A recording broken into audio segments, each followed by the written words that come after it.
Gregor Mendel, 1822-1884, en tant que botaniste, a, sans le savoir, lancé les bases de la génétique.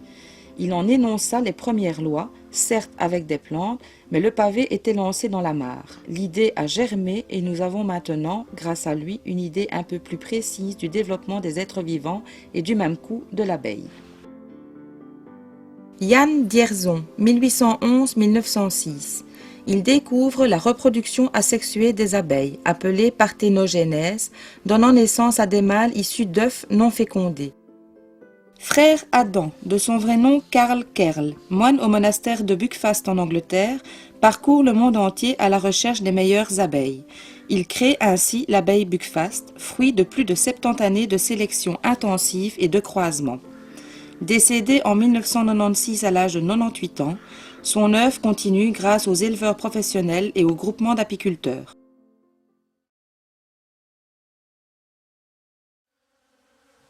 La première étape du processus est d'obtenir des conditions optimales pour l'élevage des reines et des mâles. Cela nécessite de fortes colonies bien nourries, en bonne santé et libres de maladies, parasites et résidus. Pour arriver à ce stade, les colonies sont sévèrement testées pour leur caractère hygiénique. Il s'agit de congeler le couvain avec de l'azote liquide et de replacer le cadre directement dans la ruche. Pour délimiter la surface à congeler, on utilise un gabarit. Après 12 heures, au plus tard 24 heures, les cellules doivent être nettoyées. Ce délai passé, les colonies ne sont pas retenues pour l'élevage des reines ni des mâles.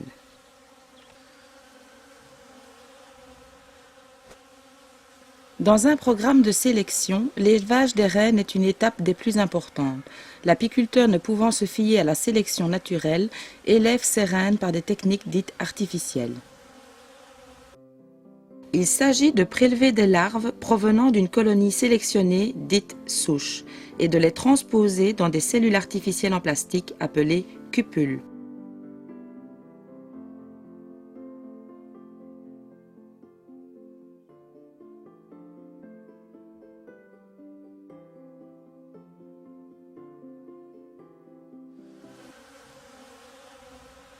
Ces mêmes cupules sont par la suite données en élevage à une colonie orpheline, c'est-à-dire ne possédant plus sa reine et qui se retrouve dans l'incapacité d'en élever sur son propre couvain.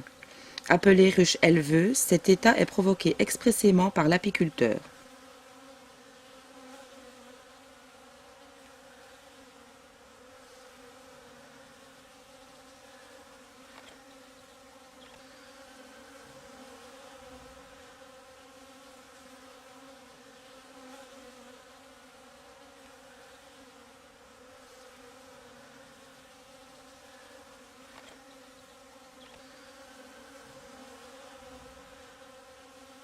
« 24 heures après le transposage, un contrôle des acceptations est réalisé.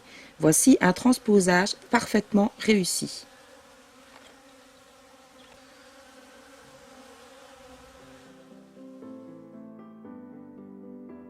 Lorsque les cellules royales sont fermées par une couche de cire appelée opercule, la larve se trouvant à l'intérieur ne nécessitant plus l'intervention des abeilles ouvrières, les cellules royales sont placées en couveuse dans des bigoudis de protection jusqu'à la veille de leur naissance.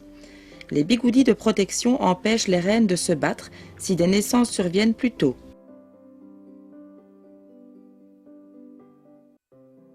La veille de leur naissance, les cellules royales sont placées dans des protège-cellules, qui empêchent les abeilles ouvrières des mini-colonies dans lesquelles elles vont être placées de détruire la cellule par les côtés. Seule la reine est capable d'ouvrir l'opercule fermant la cellule.